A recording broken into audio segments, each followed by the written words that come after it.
que quero compartilhar com os irmãos, quero meditar com os amados irmãos. Capítulo 21 do Evangelho de São Lucas, ou Lucas. Não é isso? Versículo, nós vamos ler do versículo 34 em diante. A palavra de Deus, Lucas 21, versículo 34 em diante.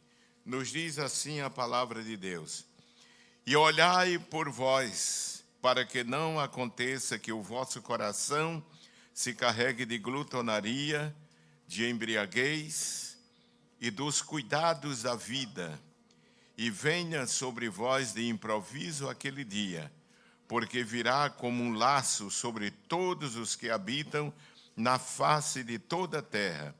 Vigiai, pois, em todo o tempo, orando, para que sejais havidos por dignos de evitar todas estas coisas que hão de acontecer, e de estar em pé diante do Filho do Homem.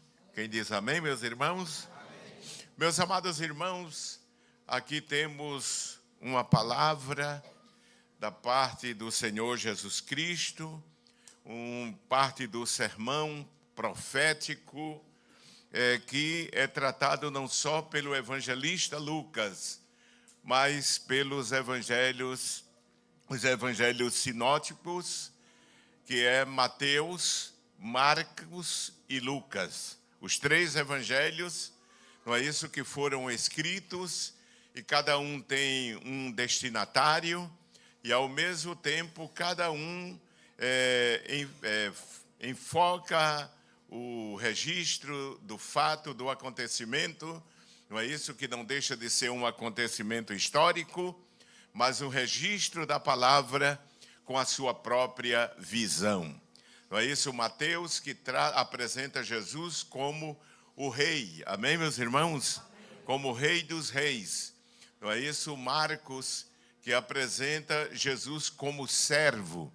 E Lucas, que enfoca Jesus, apresenta a Jesus como filho do homem. Não é verdade? O Evangelho de João apresenta Jesus como filho de Deus, não é? Como verbo, como logos, existente desde a eternidade. Cada um foi destinado a um povo. É isso, a palavra de Deus, os estudiosos da Bíblia nos dá essa informação. Mas Lucas apresenta Jesus como filho do homem.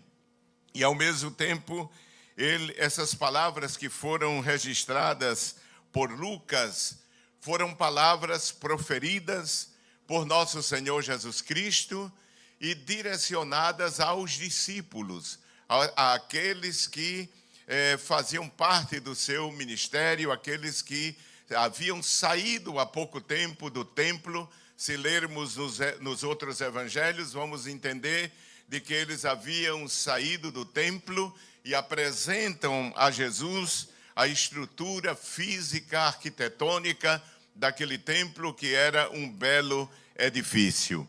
Mas o Senhor Jesus, ele começa na maioria do capítulo falando a respeito dos acontecimentos que antecederiam a sua volta. E a partir do versículo 34, Jesus exorta os discípulos e a nós também a estarmos vigilantes para o maior evento que ocorrerá sobre este mundo. Não é isso que principalmente o Novo Testamento, mas não só o Novo Testamento, dá ênfase e apresenta como um fato que ocorrerá no final dos tempos. E, meus amados irmãos, o discurso de Jesus aqui apresentado, como eu disse, pelo evangelista Lucas, no capítulo 21, e o versículo 34 ao 36, três versículos apenas, 34, 35 e o 36, trata justamente da advertência, da exortação que o Senhor Jesus deixou para os discípulos, para que estivessem atentos a este acontecimento que ocorrerá no final dos tempos. No capítulo 21 de Lucas, o Senhor Jesus começa a falar de sinais que ocorreriam enquanto estivesse próximo àquele grande acontecimento que seria o seu retorno. Não vou ler todo o capítulo, nem procurar meditar em todo o capítulo pela exiguidade do tempo, mas apenas, meus irmãos, recapitular que Jesus começa a instruir os seus discípulos, falando primeiro dos sinais que ocorreriam, porque ele não diz a data, ele fala que o seu retorno será uma surpresa para muitos, será de forma inesperada, mas ele não deixou os discípulos totalmente às cegas. Há determinados aspectos no texto que, se nós estivermos atentos, sentiremos, perceberemos a proximidade do retorno de nosso Senhor Jesus Cristo. Primeiro, ele fala no versículo 5 e o versículo 6 do capítulo 21. Ele diz aos discípulos: e dizendo a alguns a respeito do templo que estava ornado de formosas pedras e dádivas, disse: quanto a estas coisas que vedes, dias virão, em que se não deixará o que, irmãos? Pedra sobre pedra que não seja derribada. E isso, historicamente, era um dos sinais, e aconteceu no ano 70, todos conhecem, quando Tito, imperador romano, invadiu Jerusalém e destruiu o templo, e foi um dia de derramamento de muito sangue. O escritor Flávio Joséfo diz que o sangue corria no pátio do santuário naquele dia em que houve uma quantidade de mortes muito grande. Isso já ocorreu. Mas quando nós lemos, para não querer citar cada texto, o versículo 8 do capítulo 21, nós encontramos o Senhor Jesus dizendo: disse então ele: vede que não vos enganem, porque virão muitos em meu nome dizendo: sou eu, e o tempo está próximo. Não vades, portanto, após eles. Não é isso um tempo de apostasia, em que a apostasia cresceria sobre o mundo e que muitos seriam enganados e seriam levados após os falsos mestres. E o Senhor os adverta os discípulos para que tivessem o devido cuidado para que não fossem enganados pelos falsos mestres.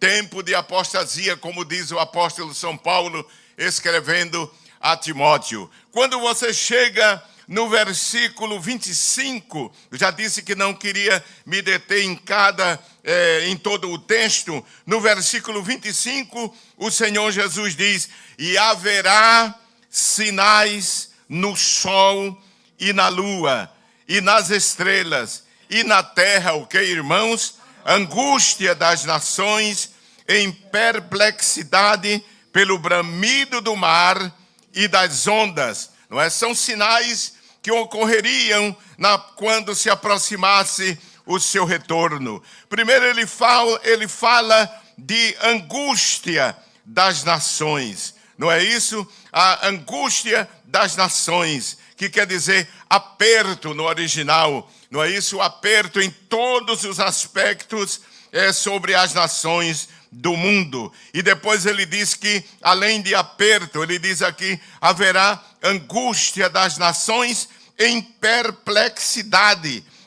Perplexidade, ou seja, que as nações no original significa ficariam desnorteadas, confundidas. Significa estar em uma situação em que não há saída, né? Sem caminho, sensação de impasse total, desorientação mental e emocional. E será que isso não está ocorrendo no mundo de hoje, em que os líderes do mundo, eles não sabem o que fazer, não sabem o caminho que deve tomar? Então, quando nós vemos esta situação, nós às vezes ficamos, os que somos informados, ficamos perplexos e ficamos preocupados com a situação das nações, do país onde a gente vive, das nações no mundo todo, qual será o final, qual será a saída, o escape. Mas isso, meus amados irmãos,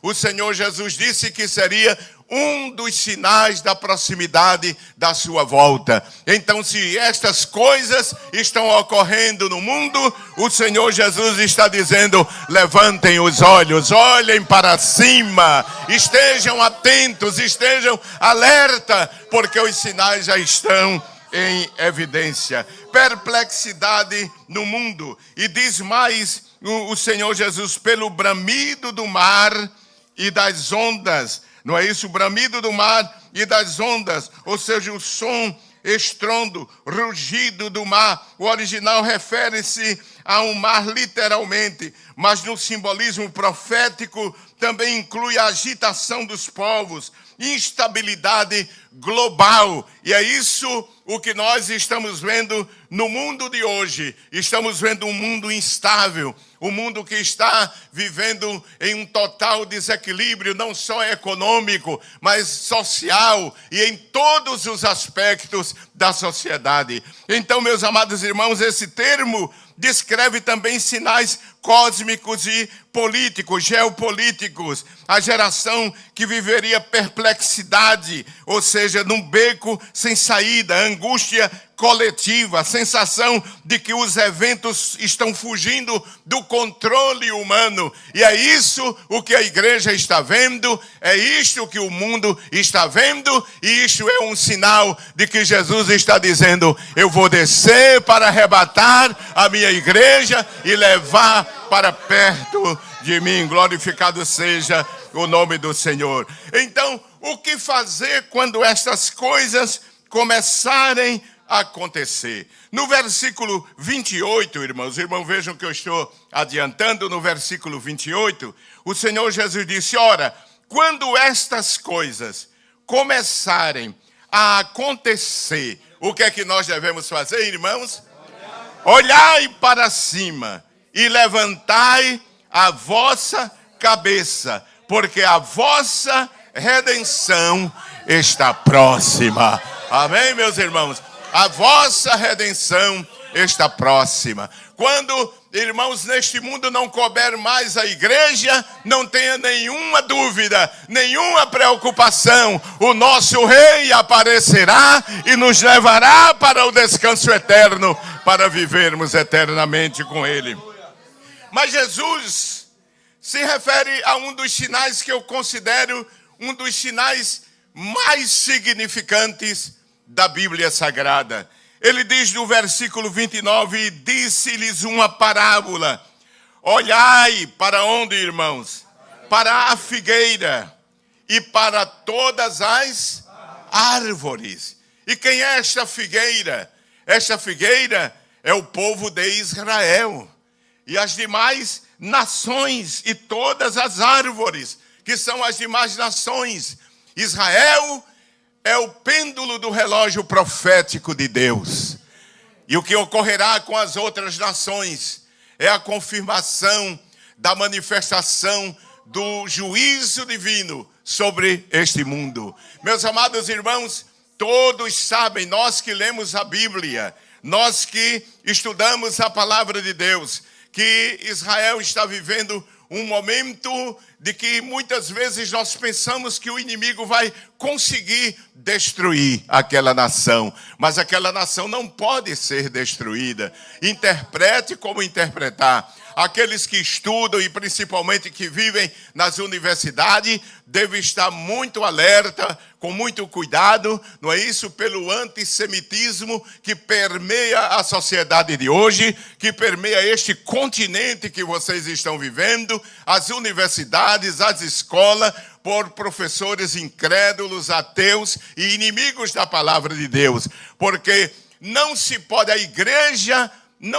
as promessas que estão feitas à igreja, elas não poderão ocorrer se Israel não estiver presente. Amém, meus irmãos? Israel faz parte é uma peça fundamental do quebra-cabeça profético de Deus, da manifestação do que Deus estabeleceu para se manifestar aqui neste mundo. Há 3 coisas que são indestrutíveis e elas terão que estar vivas, porque quando Jesus falou estas palavras, observe o que ele diz no versículo 33 do capítulo 21. Ele diz assim: passará o céu e a terra, mas as minhas palavras não hão de passar. 3 coisas que jamais passará. A primeira é a nação de Israel. Deus jamais permitirá que ela seja destruída. Amém, meus irmãos? Amém. Deus defende a Israel. Goste quem gostar, odeie quem odiar. Deus estará sempre do lado do povo de Israel. A segunda coisa que nós vemos aqui são os apóstolos, que representam a igreja. A igreja jamais será destruída, porque é outra peça fundamental, não é isso, do quebra-cabeça profético, escatológico deste mundo. E a terceira é a palavra, ela jamais passará. Amém, meus irmãos? Porque a palavra do Senhor, ela é a verdade. Amém, meus irmãos? Verdade absoluta, que jamais será removida, porque é a palavra de Deus. Mas, meus amados irmãos, Jesus disse que quando nós vermos esses sinais, ele disse: levantem a cabeça, porque a vossa redenção está próxima. Não é isso? A vossa redenção está próxima. Olhai para a figueira, símbolo, como eu disse, da nação de Israel, e todas as árvores, símbolo das nações gentílicas que estão sobre a terra. Ele não disse o dia, nem a hora, mas deixou os sinais como evidências de que a proximidade da sua volta era presente. Amém, meus irmãos? Quando nós não conhecemos um lugar, geralmente vamos na pista, na estrada, nós sempre vamos verificando os sinais, não é? Hoje já existem elementos da internet que facilitam, não é verdade? Mas quando não havia, nós dirigíamos o carro, e quando íamos, eu me lembro do dia que eu fui para a missão, em 1981, a Mar del Plata, e eu me lembro que nunca havia ido ali, e pela primeira vez eu fui, eu observava os sinais, uma cidade que fica a 400 quilômetros de Buenos Aires. E quando saímos, o coração estava pulsando mais forte para ver a cidade onde nós iríamos trabalhar. E a proporção que nós fomos avançando, começava a surgir os sinais, indicando as placas, indicando Mar del Plata a 300 quilômetros. Mar del Plata a 200 quilômetros. Na cidade de Dolores, que é a metade do caminho, 200 quilômetros. Mas lá na frente vinha a cidade de Maipu, a cidade de Campana, e daqui a pouco uma vila muito grande chamada Viboratá. E ali já estávamos a 45 quilômetros da cidade. E quando chegamos naquela região, já começamos a vislumbrar no horizonte as luzes da cidade, que refletia sobre as nuvens, sobre o universo. E já começamos, e o coração batia mais forte, porque a cidade estava chegando perto. Meus amados irmãos, a expectativa de ver aquele lugar, de conhecer aquele lugar, aumentou. E nós estamos vendo, meus irmãos, no horizonte da história do mundo e da igreja, que as luzes já estão se aproximando, que nós estamos chegando perto, até porque a situação está ficando tão apertada aqui, que não dá para a gente ficar mais, irmão. Este mundo não cabe à igreja mais, este mundo já não suporta a igreja, e a igreja tem que dizer: ora vem Senhor Jesus, glorificado seja o nome do Senhor. Mas ele virá, não é? E Jesus, ele dá uma parada, irmãos. Ele para justamente quando ele encerra, ele conclui o sermão profético. Aí ele se vira para os apóstolos e dá uma palavra que serve para nós também. Observe o que ele diz no versículo 34. Ele diz: olhai por vós, para que não aconteça que o vosso coração se carregue de quê? De glutonaria, de embriaguez e dos cuidados da vida. E venha sobre vós o quê? De improviso, de forma inesperada, aquele dia, porque virá como um laço sobre todos os que habitam na face de toda a terra. Vigiai, pois, em todo o tempo, orando, para que sejais havidos por dignos de evitar todas estas coisas que hão de acontecer e de estar em pé diante do Filho do Homem. Meus amados irmãos, Jesus agora adverte diretamente aos discípulos, como está nos advertindo nesta tarde. E ele diz: olhai por vós. Essa expressão que é repetida por Paulo quando fala aos presbíteros de Éfeso, não é? Olhai por vós e pelo rebanho. Essa palavra é repetida 3 vezes no Novo Testamento. E no original significa estar atento. Amém, irmãos? Não cochilar, não dormir, mas estar alerta, estar com os olhos abertos. Jesus diz aos discípulos: olhai, tenhas cuidado convosco mesmo. Há uma preocupação muito grande com a vida dos outros, mas Jesus está dizendo: olha por vocês mesmos. Cada um olhe como está você mesmo. Deixa a vida dos outros, olha a tua como está para o acontecimento que ocorrerá sobre a terra. E Jesus diz assim: olhai por vós, para que não aconteça que o vosso coração se carregue de quê? De glutonaria. Todos sabem o que é glutonaria. Glutonaria, não é? É o apetite desordenado.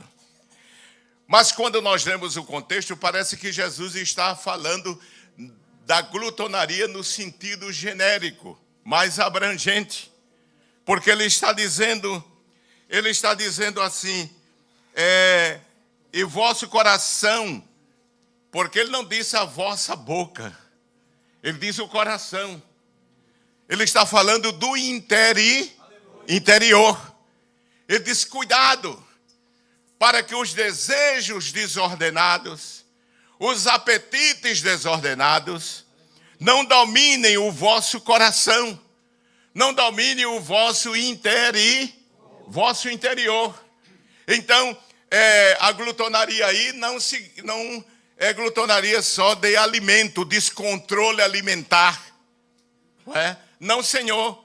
Aí é a preocupação pelas coisas desta vida, o apetite desordenado pelas coisas desta vida.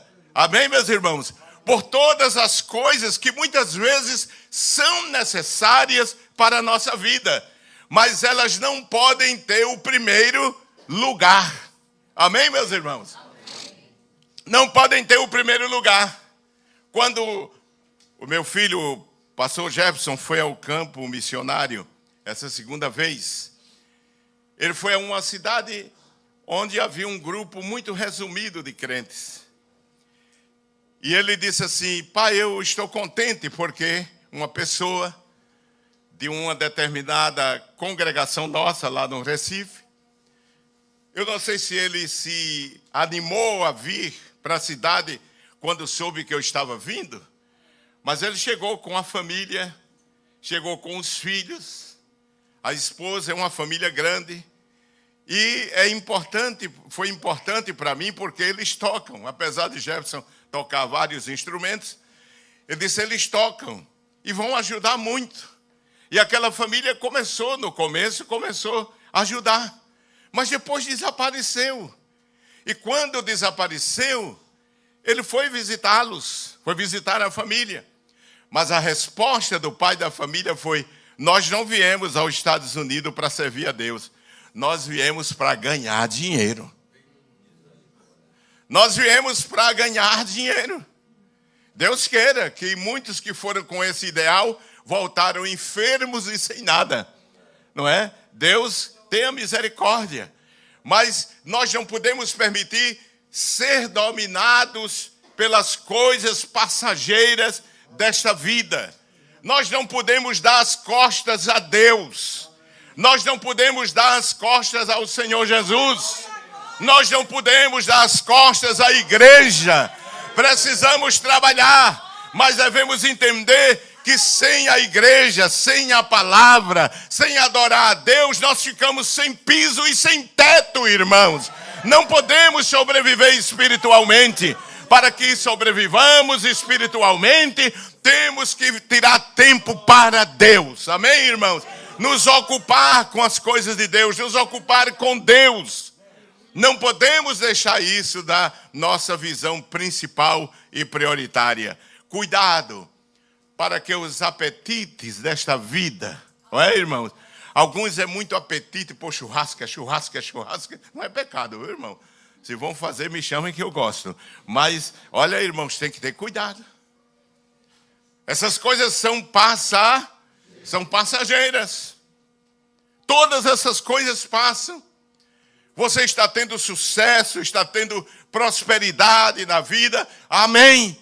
É a bênção de Deus. Mas saiba administrar com sabedoria, com discernimento, com inteligência. Lembre-se que estas coisas vão passar. Quem diz amém, irmãos? Elas vão passar. Jesus disse assim, cuidado.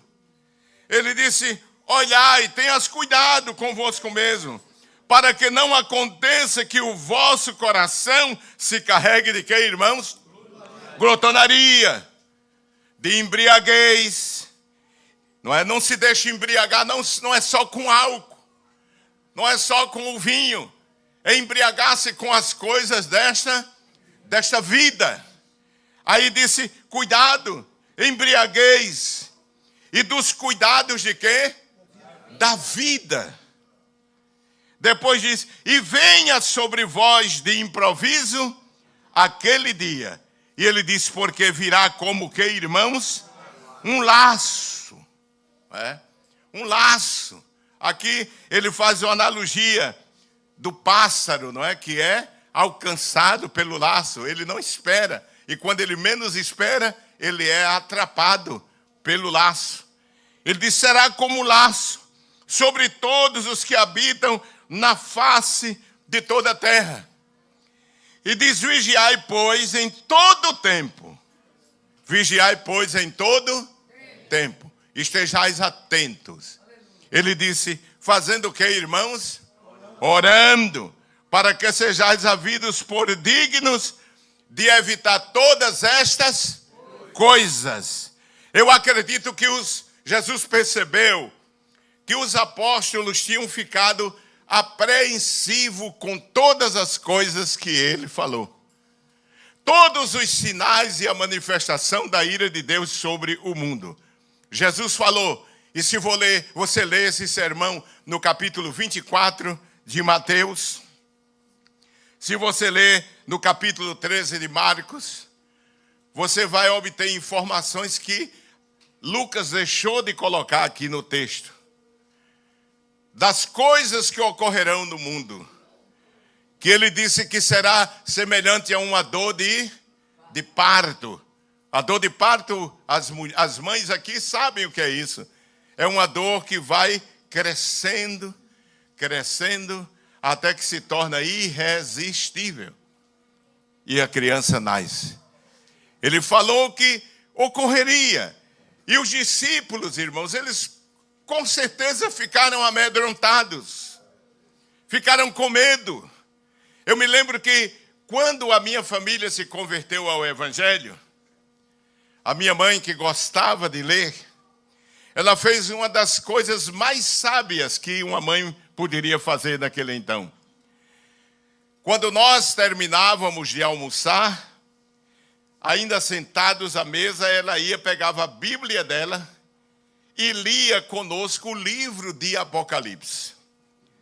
E ela dizia a gente, ela não sabia explicar, ela não era uma teóloga, nem uma aluna de escola dominical, mas ela, na sua simplicidade, porque o meu tio era presbítero e falava das pragas que ocorreriam no mundo quando Jesus voltasse, e ela lia o livro de Apocalipse, e ela não entendia, não tinha uma exegese para fazer, mas ela dizia assim, está vendo, meu filho? Tudo isso vai ocorrer com o mundo. Tudo isso, e nós ficávamos com os olhos arregalados, já são grandes, né?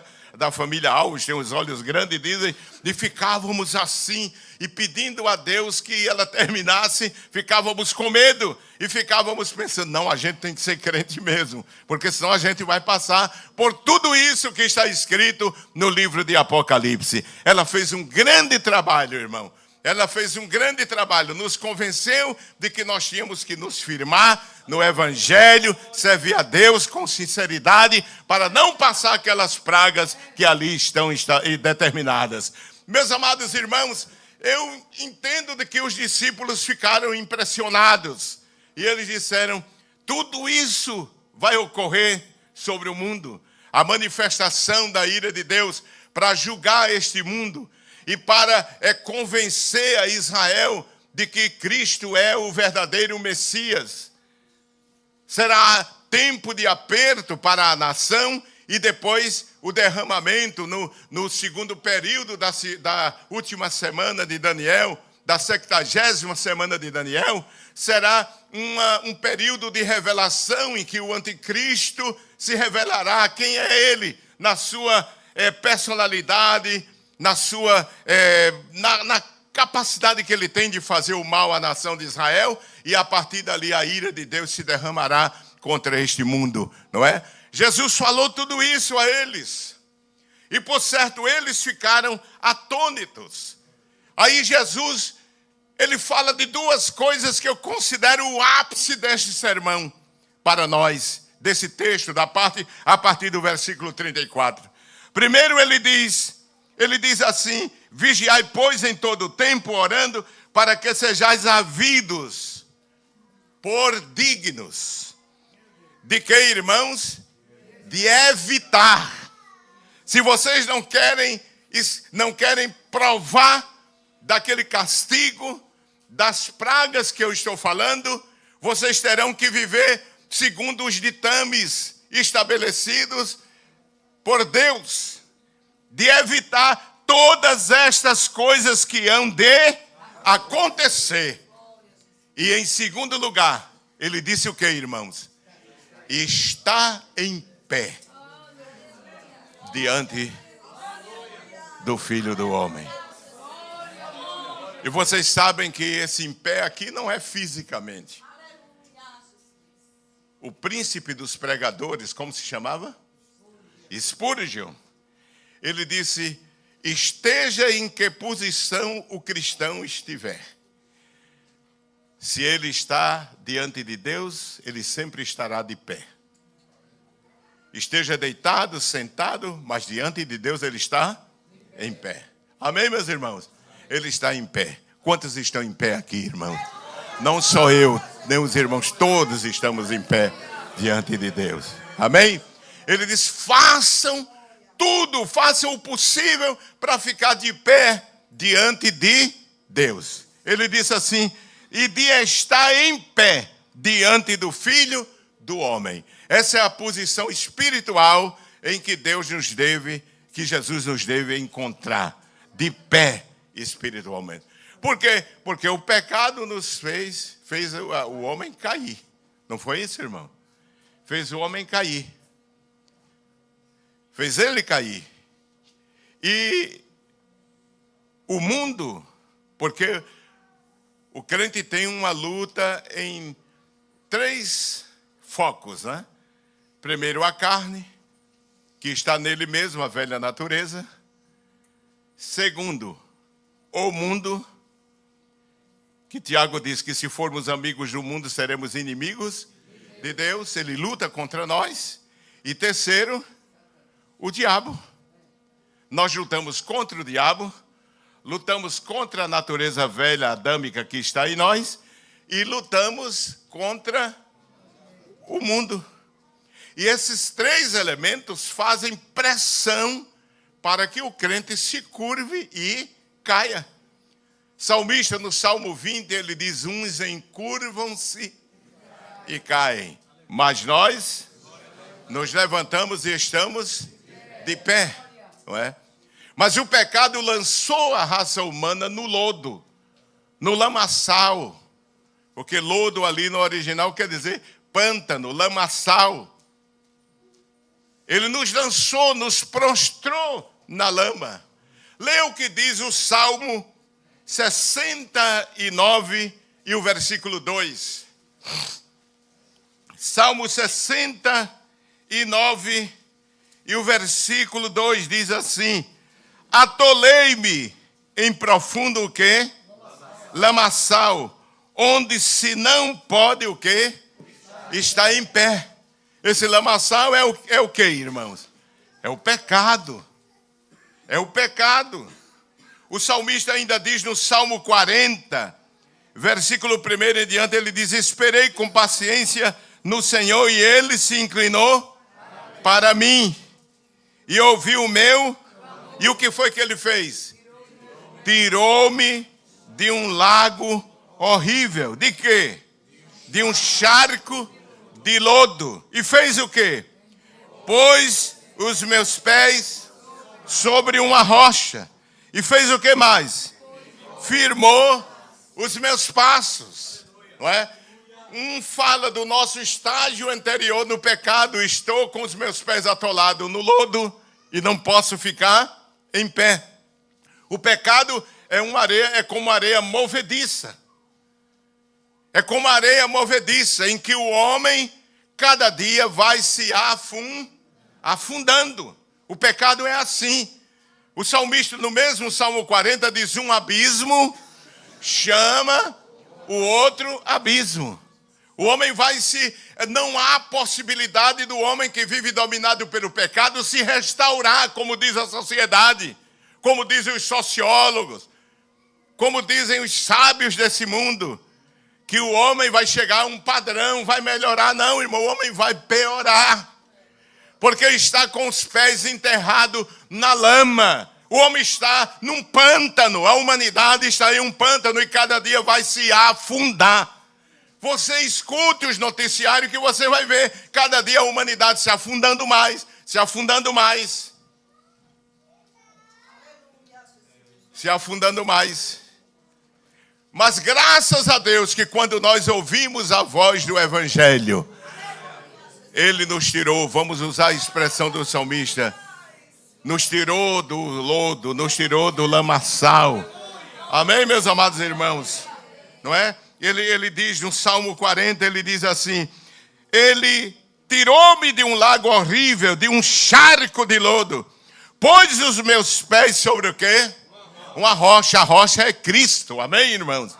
Amém, irmãos? O homem, se nós nos submetemos à palavra, a nossa casa espiritual está construída sobre a rocha, não é? A rocha.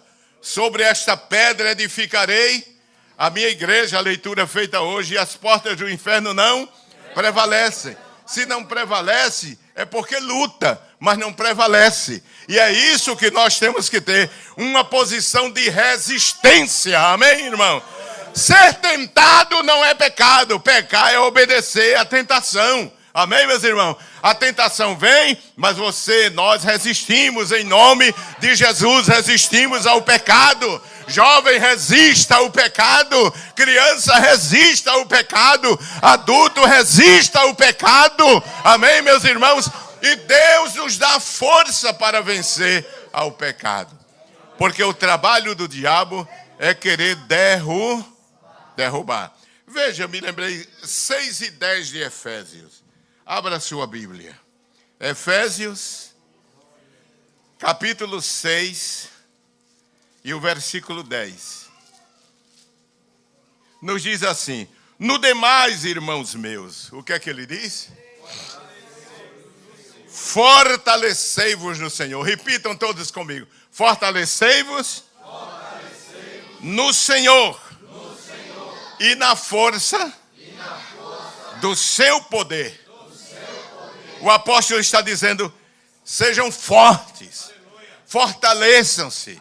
Amém? Você não é forte. E me permita dizer, irmão, você lê a Bíblia todo dia, mas não é por isso que você é forte. Você tem 20, 30, 40 anos de crente ou de pastor, não é isso que lhe faz forte. Paulo está dizendo, fortaleça-se no Senhor. Seja forte no Senhor. Amém? Fortes no Senhor.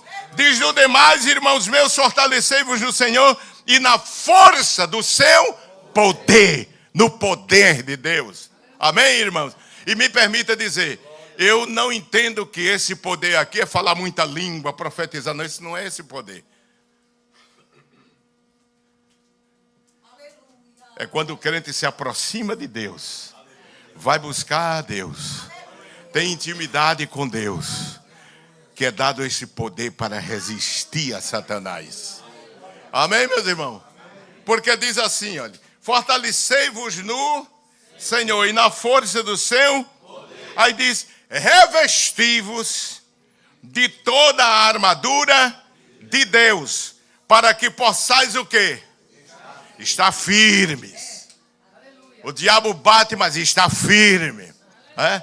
Como dizia meu pai, se bate está fixe. É? Está fixe, não bate fofo. É?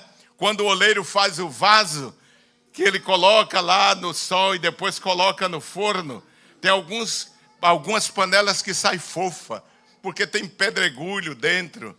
Escapou alguma coisa que não deveria estar ali. Aí bate e pó, não é fofo. Tem gente que é fofa, está na igreja, mas é fofa. Não é? Tem um pedacinho lá, uma pedra crua. Mas ele disse, vocês se fortaleçam e se vistam de toda a armadura de Deus, para que possais estar firmes. Firmes, amém, irmão? Crente tem que ser firme. Aleluia, tem que ser firme, irmão. Não tem negocinho não, não tem conversinha não, é firme. No evangelho não tem aquilo como é hoje, a filosofia que você fica no meio para não... É? Como é aquela expressão que me foge da mente? É? Politicamente correto. Irmão, no reino não tem politicamente correto não. Ou é... ou não é. Porque Jesus disse, ninguém pode servir a dois senhores. Ou você é, ou você não é. E tem gente que sai da igreja, vai para outra, porque lá ele pode ser fofo. Eu não estou dizendo que a nossa igreja é a única que salva, porque salvação não é pela igreja, é por Jesus. Mas eu quero dizer, ainda não vi um crente sair da Assembleia de Deus para sair para melhor. Só sai para pior. Tenho mais de 40 anos de pastor. Quem saiu da igreja não saiu para melhor, saiu para pior. Saiu porque lá deixa fazer tudo. Saiu lá porque deixa usar coisa que não pode aqui. Nunca sai para melhor, irmão. Só sai para pior. Só sai porque é fraco, não é firme. Mas o apóstolo está dizendo, fortaleça-se no Senhor. Seja firme, rapaz. Glória, seja firme. Tenha firmeza, rapaz. Não negocie os seus valores, os seus princípios. Um dia desse, um grupo de moças que eu sempre gosto, principalmente com a juventude, de ficar conversando depois do culto. Às vezes eu fico 1h30 conversando com eles e tirando foto. E um grupo de jovens do Templo Central disseram, pastor, eu estou sofrendo, uma moça disse, uma discriminação muito grande na faculdade. Disseram, por quê? Disse assim, porque as colegas vêm para mim e dizem assim, por que tu só usa saia? Por que tu só usa saia?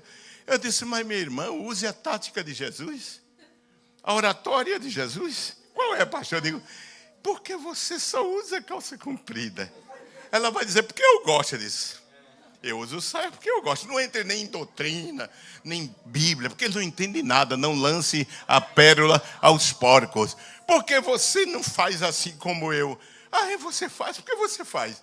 Porque eu gosto, então deixa eu gostar do contrário. Deixa eu ter uma opinião contrária. Amém, meus irmãos? Seja firme. Não troque sua fé. Não troque o que você conhece por qualquer coisa, por conversa, por internet, por Instagram. O crente, o púlpito da igreja não é o Instagram, irmão. Não é o Facebook. O púlpito da igreja é aqui, aonde você se congrega, você se alimenta. É aqui, irmão. É aqui onde sai a ministração da boca do sacerdote e sai a lei. Agora, se escuta, ninguém sabe a origem do camarada, não sabe a vida do camarada, não sabe se ele é bem casado, o que é que ele é. Aí fica escutando só porque fez teologia. Fez teologia, mas não tem caráter. E o conhecimento é uma coisa, caráter é outra coisa. Então, Paulo diz assim, você, diz assim, revista-se de toda a armadura armadura de Deus, para que possais estar firmes contra as astutas ciladas do diabo. Não é? Ele é astuto. Amém, meus irmãos? Ele é astuto. Ele é sutil. Não é? Mas o apóstolo diz assim, vista-se das armaduras, para você ficar firme. Ficar firme. Porque não temos que lutar contra quem? Contra carne e sangue. Mas sim contra os principados. Contra as potestades. Contra os príncipes das trevas deste século. Contra as hostes espirituais da maldade. Nos lugares celestiais. Paulo, irmãos, aqui isso é uma riqueza tremenda. Esse versículo aqui, irmãos, se Deus dá graça, dá um ano de estudo.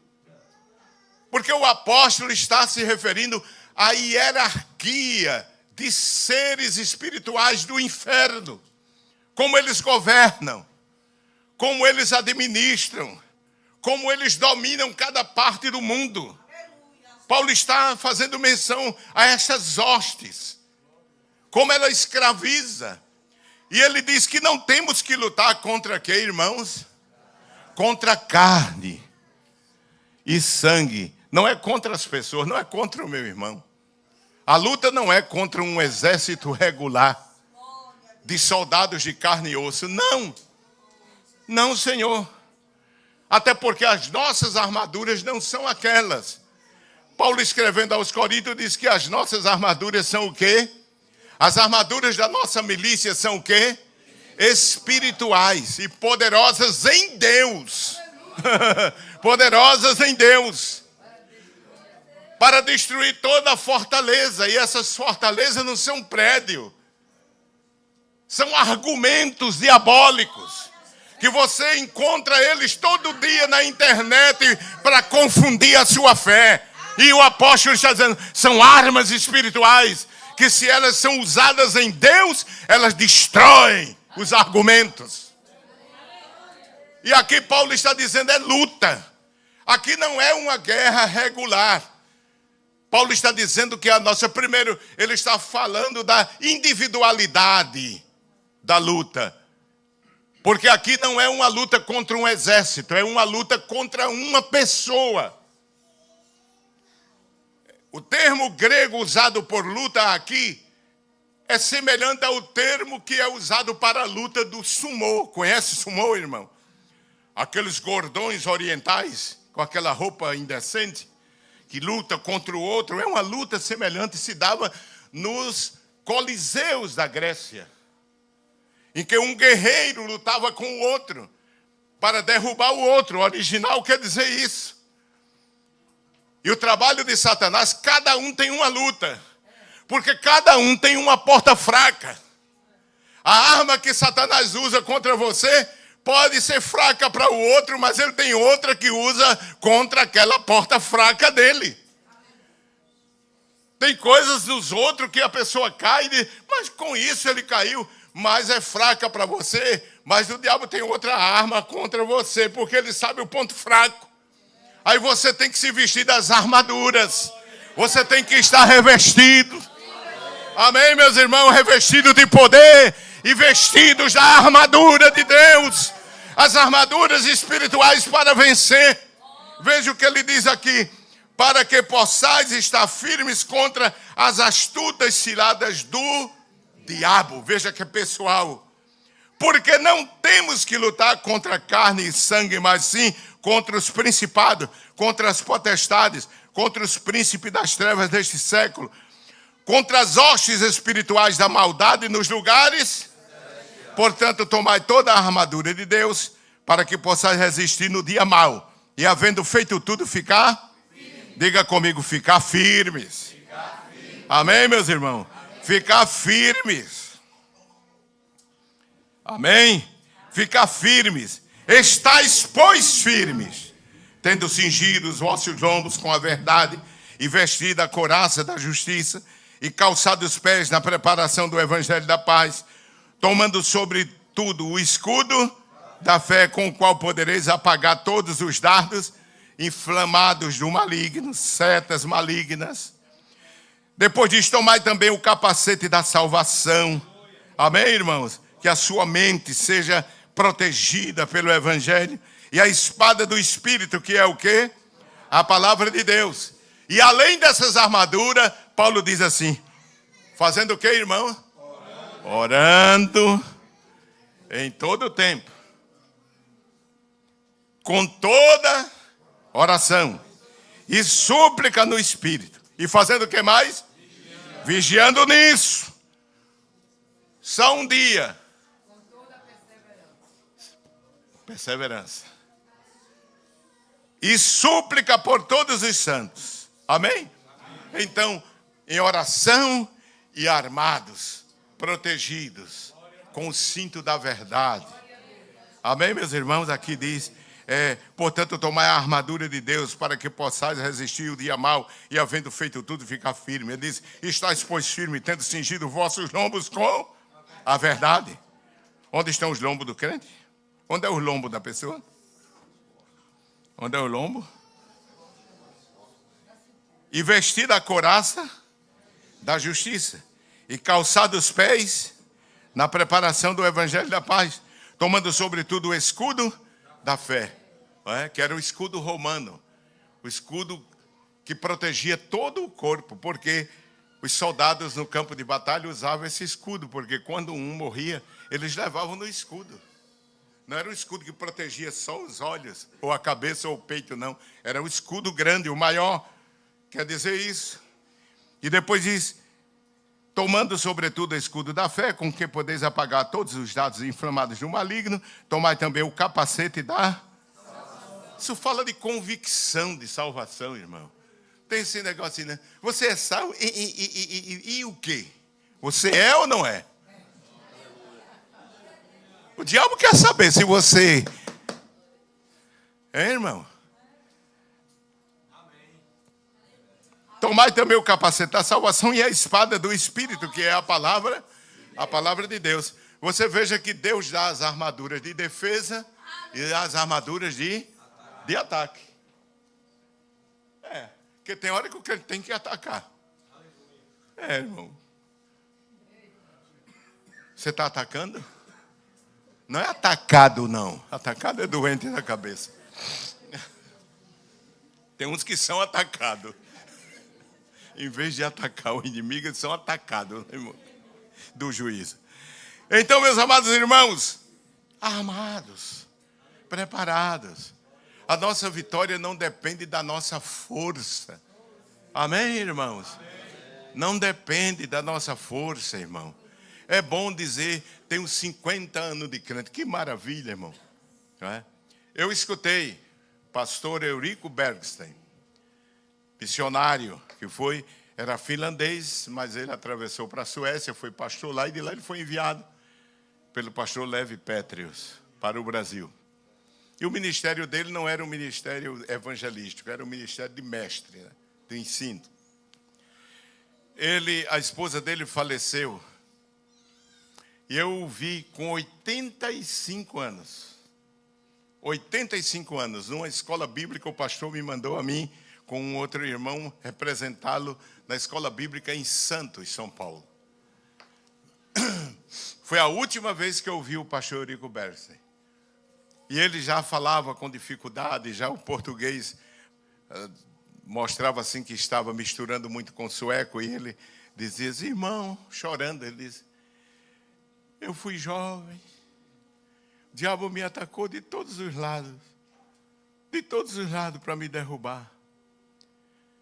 Eu cresci, casei, fui ministro, hoje eu estou com 85 anos, e eu quero dizer uma coisa aos irmãos, a minha carne continua perversa e má.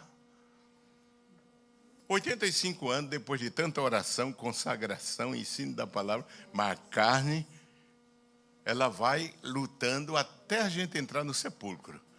Mas ela vai. E é por isso que seja perseverante. Vigie. Eu estou falando para mim também, viu, irmão? Porque quando a cozinheira faz a comida, a primeira que prova nela. Então, quando a gente está pregando, quem primeiro quem primeiro para ver se tem sal ou não tem sal. Não é, irmão? Quem primeiro apanha é a gente, depois dá nos outros também, né, irmão? Porque da boca do sacerdote sai a lei. Mas é assim, irmão. Quando você vê um evangelho fofo, muito fácil. Olha, aqui é proibido proibir. É o evangelho do inferno. Porque o evangelho tem lei, tem regra, tem princípio, tem limite, tem norma, tem dever. Então o apóstolo manda a gente ter cuidado, irmãos, para estar de pé, diante do Filho do homem. Amém? Diante do Filho do homem. Está firme, não é isso? Diz Davi no Salmo 20, né, ele diz assim, uns confiam em carros e outros em cavalos, mas eu farei menção do nome do Senhor. A minha bandeira é o Senhor. Amém? A minha bandeira é o Senhor, dizia ele. Com toda a experiência, porque Davi não era só exímio músico. Davi era rei, era profeta. Amém? Ele só faltou um cargo para ser igual a Jesus. Porque Jesus era rei, era profeta, era sacerdote e era juiz. Davi foi profeta, os salmos. Ele fala de Jesus como que esteja presente na frente do Gólgota. Ele foi profeta, ele foi juiz e ele foi rei. Você não foi sacerdote. Ele não podia ser igual a Jesus. Mas ele era muito preparado. Ele foi um músico, um exímio músico. Porque Davi sabia melodia, era compositor, profetizava com a música, e como se fosse pouco, ele ainda fazia instrumento. Crônicas diz que ele fazia instrumento. Já viu um músico assim? É difícil encontrar. Ele era músico, era compositor, e além disso, criava instrumento. Ele fazia instrumentos criados por Davi. Hein, irmão? Depois, ele era guerreiro. Foi o maior guerreiro. Ele pegou um grupo de gente rebelde, irmão. Converteu eles e transformou em guerreiros. Davi tinha uma tropa de elite que jogava uma flecha e acertava num cabelo. Ele tinha na sua tropa guerreiros que lançavam a lança com a mão esquerda e com a mão direita. E não errava. E tinha uns que ele tinha, leia o livro de Reis, Crônicas, eu digo Crônicas, e ele lançava com as duas mãos, lança. Já pensou? E flecheiros que não erravam num cabelo. Mas apesar de tudo isso, ele não se atreveu a dizer, eu confio em mim, eu tenho experiência. Não, ele diz, com o Senhor, eu passo pelo meio de um batalhão. E salto um muro, mas ele disse, mas com o Senhor. Com Deus com Deus não venha não, porque Deus está comigo, amém, irmão? Então, meu irmão, se Deus está conosco, Ele nos dará a vitória, porque Ele está escrito, não é com o cavalo, nem com a carroça, nem com o carro, não é? Não, Senhor, nem com carro, nem com cavalo, não, Senhor, só faremos menção do nome do Senhor e Ele nos dará a vitória, né? Disse, o cavalo pode preparar-se para a guerra, Provérbios, né? mas do Senhor vem a vitória. Amém. Do Senhor vem a vitória. Que Deus nos ajude, irmãos. Permaneça firme. Amém. Não troque a sua fé por nada. Fique firme. Goste quem gostar. Não é? Goste quem gostar. Você não vai ser aquele crente chato, né? Porque tem gente que onde trabalha é chato, onde estuda é chato. Não precisa ser não, irmão. Seja equilibrado. Seja equânime. Não é? Não precisa ser santarrão, não. Dê testemunho de Cristo. Tenha caráter cristão. Amém, meus irmãos? Não precisa. Porque sal é bom, irmão. Mas sal demais sobe a pressão. Tem gente, Jesus disse, vós sois o sal. Mas tem gente que não é sal da terra. É um saleiro, irmão. É um saleiro. Aí bota todo mundo da pressão. Não é? Mas não. Seja fiel e Deus vai lhe abençoar.